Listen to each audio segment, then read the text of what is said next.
Jan Aadhaar card से जुड़ी हुई न्यू अपडेट निकल के आ रही हैं और अपडेट ये है कि जन आधार कार्ड के अंदर जो आप अलग अलग करेक्शन करते हैं उसके अंदर लिमिट लग चुकी है। यानी कि कोई भी एक करेक्शन आप कितनी बार कर सकते हैं उसकी लिमिट लगा दी गई है। उससे ज़्यादा अगर आपको करेक्शन करना है तो आप जन आधार कार्ड के अंदर करेक्शन नहीं कर पाएंगे। एक बार लिमिट पूरी हो गई तो उसके बाद आपका करेक्शन नहीं हो सकता। तो आज के इस वीडियो में उसी लिमिट के बारे में जानकारी देने वाला हूं।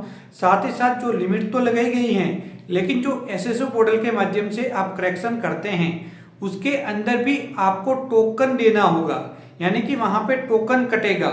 तो स्टेप बाय स्टेप आपको समझाने वाला हूं, तो आपको ये वीडियो पूरा जरूर देखना है। तो सबसे पहले हम बात करते हैं कि अगर आपको व्यक्तिगत सूचनाओं में संशोधन करना है, यानी कि पर्सनल जानकारी के अंदर संशोधन करना है, जैसे कि पिता का नाम, यानी कि परिवार का कोई भी एक सदस्य है उसके पिता का नाम बदलना है, माता का नाम, अल्पसंख्यक श्रेणी बदलनी है, वैवाहिक स्थिति बदलनी है, जीवन साथी के नाम में संशोधन करना है, तो उन सभी मामलों में आप अधिकतम 2 बार अपडेट कर सकते हैं लाइफ टाइम। यानी कि ये जो भी मैंने बताए हैं उसके अंदर लाइफ टाइम आप 2 बार ही करेक्शन कर सकते हैं। एक बार आपने 2 बार करेक्शन कर लिया तो उसके बाद आप करेक्शन भविष्य में कभी भी नहीं कर सकते। इसके अलावा जो पहली बार जब करेक्शन करेंगे तो फ्री रहेगा एसएसओ पोर्टल के माध्यम से, लेकिन दूसरी बार जब आप करेक्शन करेंगे तो 15 रुपये आपको पेमेंट देना होगा।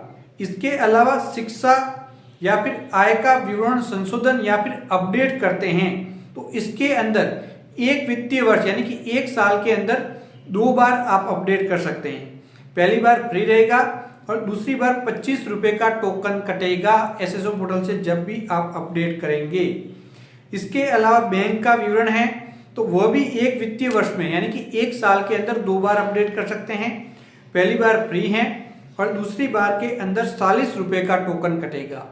यानी कि पहली बार तो आप करेक्शन करेंगे एसएसओ पोर्टल से फ्री रहेगा, लेकिन जैसे ही दूसरी बार करेक्शन करने जाएंगे तो 40 रुपये का भुगतान आपको करना होगा। इसके अलावा मोबाइल फोन नंबर हो गए, आधार प्रमाणीकरण हो गया, व्यवसाय हो गया, निवास की स्थिति या फिर एड्रेस के अंदर कोई संशोधन करते हैं तो उसकी कोई भी सीमा नहीं है, लेकिन 40 रुपये का टोकन इसके अंदर भी कटेगा। पहली बार फ्री है और दूसरी बार में 40 रुपये का टोकन आपके कटेगा। इसके अलावा ये तो होगी व्यक्तिगत सूचनाएं। अब पूरे परिवार की जो सूचनाएं दर्ज होती है जन आधार कार्ड के अंदर उसके अंदर भी लिमिट लगाई गई है। जैसे कि परिवार का विभाजन करना, यानी कि जन आधार कार्ड को जो स्प्लिट करते हैं उसे विभाजन कहते हैं। दूसरा है परिवार सदस्य को स्थानांतरण, यानी कि परिवार को ट्रांसफर करना, सदस्य ट्रांसफर करना या फिर मुखिया बदलना। तो उन सभी के मामलों के अंदर अधिकतम 5 बार यानी कि लाइफ टाइम 5 बार ये अपडेट आप कर सकते हैं।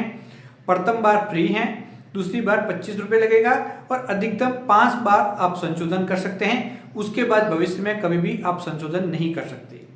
उसी प्रकार से गैस कनेक्शन, पानी का कनेक्शन, बिजली का connection, passport, driving licence, voter ID card, ये सभी सूचनाएं जन आधार कार्ड के अंदर दर्ज करते हैं तो अधिकतम 5 बार ही आप दर्ज कर सकते हैं।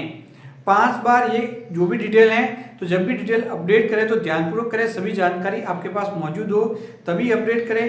5 बार ये सूचनाएं अपडेट हो गई तो उसके बाद आप संशोधन नहीं कर सकते और यहाँ पे जब संशोधन करेंगे तो 25 रुपये प्रति संशोधन के आपके लगेंगे, यानी कि अब ये सर्विस फ्री नहीं रही। इसके अलावा नया जन आधार कार्ड बनाना, परिवार में सदस्य जोड़ना, मृत्यु होने के कारण सदस्य को हटाना, इसके अंदर केवल 1 बार अनुमति होगी। ये काम आप 1 बार ही कर सकते हैं और ये पूरी तरीके से फ्री रहेगा। ई जन आधार कार्ड डाउनलोड, इसकी कोई भी लिमिट नहीं है, आप जन आधार कार्ड कितनी भी बार डाउनलोड कर सकते हैं और ये पूरी तरीके से निःशुल्क है। तो जो भी मैं यहाँ पे सेवा शुल्क बता रहा हूँ वह एसएसओ पोर्टल के माध्यम से जन आधार कार्ड की सर्विस यूज करेंगे उस समय लगेगा।